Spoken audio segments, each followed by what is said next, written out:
یخرجون ناس من المشرق یؤدون للمہدی، مشرق کی طرف سے فوجیں آئیں گی کہ جو مہدی کی حکومت کو مستحکم کریں۔ آپ دیکھ رہے ہیں SK TV۔ دوستو، حضرت امام مہدی علیہ السلام کے ظہور کے متعلق جو ہمیں احادیث بیان فرمائی گئی ہیں، اس میں ابن ماجہ 4086 میں یہ روایت درج ہے کہ مہدی بی بی فاطمہ رضی اللہ تعالی عنہا کی اولاد سے ہوں گے۔ اسی طرح ابن ماجہ میں حضرت علی رضی اللہ تعالی عنہ سے روایت ہے کہ آپ صلی اللہ علیہ وآلہ وسلم نے ارشاد فرمایا، مہدی میرے گھر والوں میں سے ہوں گے جن کی اصلاح اللہ سبحانہ و تعالی ایک رات میں فرما دے گا۔ ترمذی 47 جلد نمبر 2 میں یہ روایت درج ہے کہ حضرت عبداللہ ابن مسعود رضی اللہ تعالی عنہ سے روایت ہے کہ نبی کریم صلی اللہ علیہ وآلہ وسلم نے ارشاد فرمایا، دنیا اس وقت تک ختم نہ ہوگی یہاں تک کہ میرے اہل بیت میں سے ایک شخص عرب کا بادشاہ ہو جائے جس کا نام میرے نام کے مطابق ہو۔ حضرت ابو سعید خدری رضی اللہ تعالیٰ عنہ سے روایت ہے کہ رسول کریم صلی اللہ علیہ وآلہ وسلم نے ارشاد فرمایا، مہدی مجھ سے میری اولاد سے ہوں گے، خوبصورت کشادہ پیشانی اور لمبی ناک والے ہوں گے، زمین کو اس طرح عدل و انصاف سے بھر دیں گے جس طرح وہ پہلے ظلم و ستم سے بھر چکی ہوگی، اور ان کی حکومت 7 سال رہے گی۔ ابو داؤد جلد نمبر 2 صفحہ نمبر 240۔ نبی پاک صلی اللہ علیہ وآلہ وسلم نے ارشاد فرمایا، امام مہدی کی ناک درمیان سے بلند ہوگی، پیشانی کھلی ہوگی، وہ ظلم و جور سے بھرے خطے عرب کو انصاف سے بھر دے گا، 7، 8 یا 9 سال حکومت کرے گا۔ اس کے دور میں حضرت عیسیٰ علیہ السلام کا نزول ہوگا۔ حضرت امام مہدی علیہ السلام کا نام محمد بن عبداللہ ہوگا۔ آپ علیہ السلام بنو ہاشم میں حضرت فاطمہ رضی اللہ تعالی عنہا کی اولاد پاک سے ہوں گے۔ جس وقت ان کا ظہور ہوگا ان کی عمر تقریباً 40 سال ہوگی۔ ناک اونچی اور درمیان سے خمدار ہوگی لیکن خوبصورت لگے گی، رنگ گندمی، پیشانی روشن اور کشادہ، آنکھیں شرمیلی، دانت چمکدار، داڑھی گھنی اور رخسار پر تل کا نشان ہوگا۔ آپ کا قد درمیانہ اور جسم ہلکا ہوگا، زبان میں قدرے لگنت ہوگی، بات رک رک کر کریں گے۔ حضرت امام مہدی علیہ السلام حسنی سید ہوں گے، وہ عام انسانوں کی طرح پیدا ہوں گے، 40 سال کی عمر میں تمام امت مسلمہ کے سردار بنیں گے۔ لوگ ان کے ہاتھ پر بیعت کر کے کفر کے خلاف عظیم جہاد شروع کریں گے جس کا منطقی انجام خلافت اسلامیہ کا قیام ہوگا۔ حسنی سادات کو ظہور مہدی علیہ السلام کا انعام کیوں ملا؟ اس کی پہلی وجہ تو یہ ہے کہ وہ اپنے جائز دعوے اور حق سے دستبردار ہو گئے تھے۔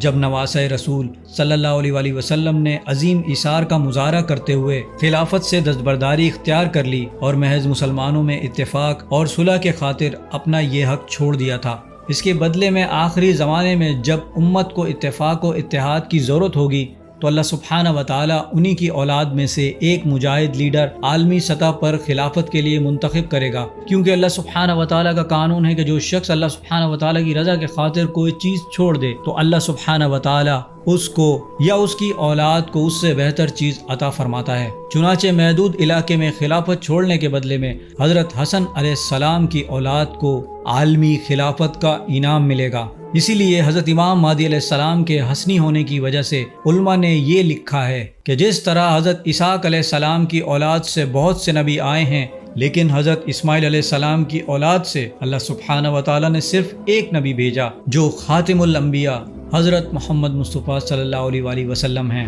اسی طرح حضرت حسین علیہ السلام کی نسل سے بہت سے اولیاء اکرام آئے، جبکہ حضرت حسن علیہ السلام کی اولاد سے صرف ایک ہی بہت بڑے ولی آئیں گے جو خاتم الاولیاء ہوں گے۔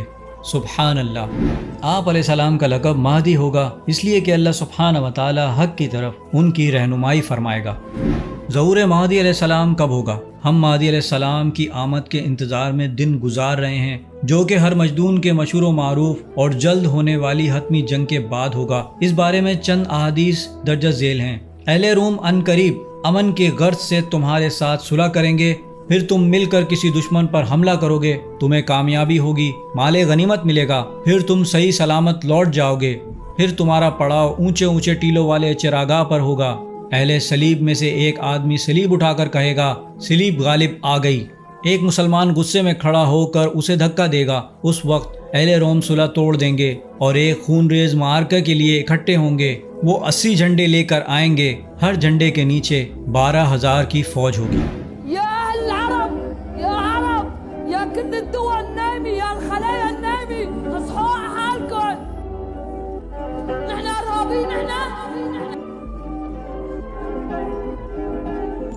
عیسائی 80 علم لے کر اے مسلمانوں تم پر حملہ آور ہوں گے، اور ہر علم کے نیچے 12,000 فوجی۔ نیٹو کی تیاری کس کے لیے ہو رہی ہے؟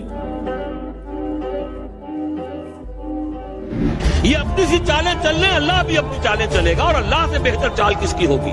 دنیا کو ہے پھر مار کا روح و بدن پیش، تہذیب نے پھر اپنے درندوں کو ابھارا، اللہ کو بامردی مومن پہ بھروسہ، ابلیس کو یورپ کی مشینوں کا سہارا۔ اسی طرح اس وقت تک قیامت نہیں آئے گی جب تک کہ رومیوں کی فوج اماک یا دباک کے مقام پر پڑاؤ نہ ڈالے۔ ان سے مقابلے کے لیے روئے زمین کے بہترین افراد پر مشتمل ایک لشکر مدینے سے روانہ ہوگا۔ جب وہ ایک دوسرے کے سامنے صف بندی کریں گے تو روم والے کہیں گے ہمیں ان سے لڑنے دو جنہوں نے ہمارے آدمیوں کو قیدی بنا لیا ہے۔ مسلمان کہیں گے نہیں، اللہ کی قسم ہم تمہیں اپنے بھائیوں سے لڑنے نہیں دیں گے۔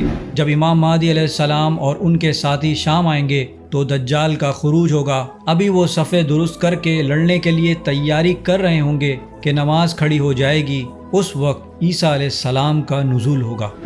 اسی طرح ایک اور حدیث میں آپ صلی اللہ علیہ وآلہ وسلم نے فرمایا کہ ایک خلیفہ کی موت کے وقت قوم اختلاف کا شکار ہو جائے گی۔ ایک آدمی بھاگ کر مدینے سے مکہ چلا جائے گا، اس کے پاس مکہ کے کچھ لوگ آئیں گے، رکن یعنی حجر اسود اور مقام ابراہیم کے درمیان اس کے ہاتھ پر بیعت کریں گے۔